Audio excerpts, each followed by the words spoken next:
सबको जय मसीह की। प्रभु का धन्यवाद करता हूँ आज के समय के लिए, जो फिर से परमेश्वर आज का वचन लेकर हम आए हैं। मैं प्रभु का धन्यवाद करता हूँ कि उसने ये वचन दिए हैं जो काफ़ी इस समय के लिए काफ़ी ज़रूर है।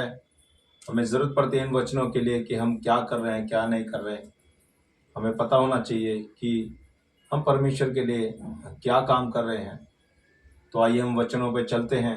मैं प्रभु का धन्यवाद करता हूँ इन बातों के लिए जो परमेश्वर ने मुझे बताया कि मैं आप लोगों तक पहुँचाऊँ। तो आइए हम चलते हैं वचन पर। तो हम फिलिपियों 2:20 और 21 पढ़ते हैं। हालेलुया। क्योंकि मेरे पास ऐसे स्वभाव का कोई नहीं जो शुद्ध मन से तुम्हारी चिंता करे। हालेलुया। क्या कह रहा है वचन? क्योंकि मेरे पास ऐसे स्वभाव का कोई नहीं जो शुद्ध मन से तुम्हारी चिंता करे, क्योंकि सब अपने स्वार्थ की खोज में रहते हैं, ना कि यीशु मसीह की। हालेलुया। जब हम देखते हैं आज कलीसियाओं में तो काफी भीड़ लगी होती है, हजारों लोग लगे रहते हैं। क्या वो सब एक दूसरे की चिंता करते हैं? क्या उन सबको पता है कि हमें क्या काम करना है? क्या उन्हें पता है कि हम मसीह के लिए क्या कर सकते हैं? क्या उनको सिखाया जाता है कि मसीह ने हमें काहे के लिए चुना है? या खाली वो चंगाई के लिए आते हैं, अपनी आर्थिक तंगी के लिए आते हैं, या अपने घर की प्रॉब्लम को सुधारने के लिए आते हैं, या अपने स्वार्थ के लिए आते हैं? किस लिए आते हैं? या वचन साफ साफ कह रखा है, ऐसा कोई भी बंदा नहीं है जो शुद्ध मन से तुम्हारी चिंता करे। किसकी चिंता करे? कलीसिया के लोगों की चिंता करे। उत्तम क्या है? उत्तम यह है कि हम मसीह की बातों को उन तक पहुंचाए, उनको बताएं कि आप मसीह के लिए क्या कर सकते हैं। हालेलुया। तो मेरी आप लोगों से यही निवेदन है कि आप तेरा मेरा कर कर मसीह के काम को ना बिगाड़े। आप परमेश्वर को अपना काम करने दें, अपनी बुद्धि उसमें ना लगाएं बिल्कुल भी। मैं प्रभु का धन्यवाद करता हूं कि उसने जब मुझे इसलिए खड़ा किया कि मैं लोगों तक ये बातें पहुंचाऊं कि मसीह क्या चाहता है। मसीह ये चाहता है कि तुम लोगों की चिंता करो, वो भी शुद्ध मन से, बिना स्वार्थ के। हालेलुया। तो यहां पर हम क्या कहते हैं कि कलीसिया में बहुत से लोग तो आते हैं, मगर कोई ऐसा नहीं होता कि जो शुद्ध मन से तुम्हारी चिंता करे, जिसको हम भेज सके, कार्य करने के लिए भेज सके, उसे मसीह की धुन हो। ऐसा कोई नहीं है। भीड़ की भीड़ कलीसिया के अंदर रहती है, मगर उसमें क्या होता है कि हम उन्हें नहीं देखते। वो सिर्फ अपने ही स्वार्थ के लिए आते हैं, वो यीशु मसीह की खोज में नहीं आते। वचन साफ साफ कहता है, पहले तुम उसके राज्य और धर्म की खोज करो, मगर वो आज मिलता नहीं है।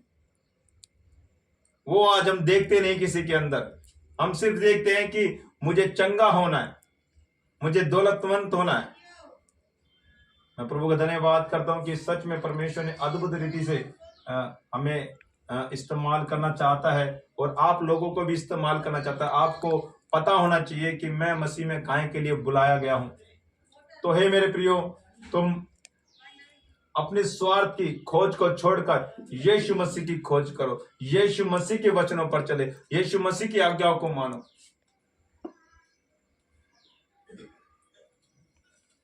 तो उसके लिए आपको पढ़नी पड़ेगी, हमारी पवित्र बाइबल आपको पढ़नी पड़ेगी। पवित्र बाइबल आपको पूरी पढ़नी पड़ेगी। इसके लिए यदि आप परमेश्वर की इच्छा को जानना चाहते हैं, यदि आप परमेश्वर की मर्जी को जानना चाहते हैं, जब भी आप प्रार्थना करें तो यही बोले कि परमेश्वर मेरे जीवन में तेरी इच्छा पूरी हो। अपनी कंडीशन परमेश्वर के आगे ना रखे, बल्कि परमेश्वर हर की बात को जानता है। परमेश्वर कहता है तुम मेरे राज्य और धर्म की खोज करो। तो आपको पूरी बाइबल को कंप्लीट करना होगा, आपको पढ़ना होगा, आपको अपनी आत्मा की भूख और प्यास को बुझाना होगा, उसको तृप्त करना होगा। वो हम वचनों से कर सकते हैं। कम से कम आप 5 अध्याय डेली प्रतिदिन पढ़ सकते हैं, ताकि आप उसकी आत्मा को तृप्त कर सके, अपनी आत्मा को तृप्त कर सके। क्योंकि जैसे हम 3 टाइम भोजन करते हैं वैसे हमें वचनों को भी पढ़ना चाहिए। और मैं चाहता हूं, मैं ये जानता हूं कि परमेश्वर आपके जीवन में अद्भुत काम करेगा। तो हे मेरे प्रियो, आपको वचन से सीखना चाहिए। आप साफ साफ कहता है कि ऐसे स्वभाव का, किस स्वभाव का? ऐसे स्वभाव का क्या करे? शुद्ध मन से तुम्हारी चिंता करे। क्या करे? शुद्ध मन से तुम्हारी चिंता करे। तो ये वर्ड जो है ये हमारे जीवन में होने चाहिए कि हम शुद्ध मन से एक दूसरे की चिंता करें। हमें फिक्र होना चाहिए कि मसीह की देह में कोई गड़बड़ तो नहीं हो रही, क्या कोई पीछे तो नहीं हट रहा। हम उसको लेके आना चाहिए। हालेलुया। और हमें अपने स्वार्थ की खोज में नहीं, बल्कि हमें यीशु मसीह की खोज में होना चाहिए। हालेलुया। तो हे मेरे प्रियो, आप वचनों को पढ़ें और उनको समझें कि परमेश्वर आपसे क्या चाहता है। हमें यीशु मसीह की खोज करनी, ना कि अपने स्वार्थ में रहना है।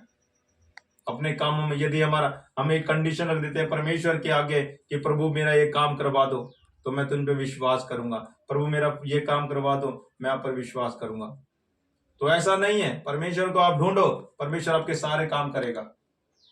हर एक काम वो करेगा जो आप जिससे निकलना चाहते हो।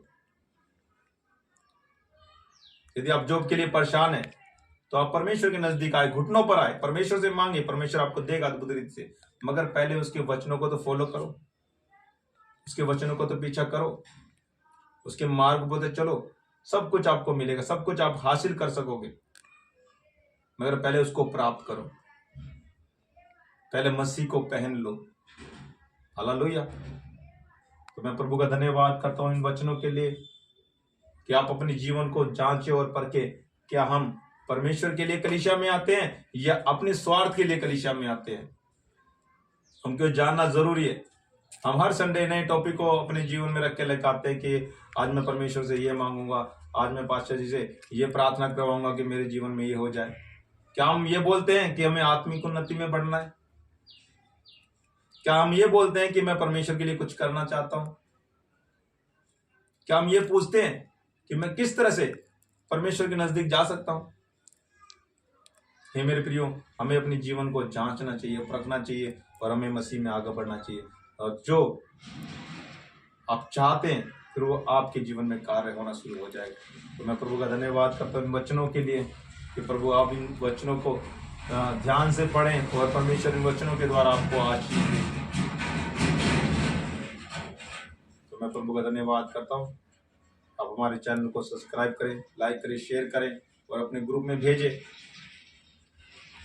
ताकि ये जो वचन जो आज सिखाए जाते हैं वो आप तक पहुँचे और परमेश्वर आप सभी को आशीष दे। सबको जय मसीह।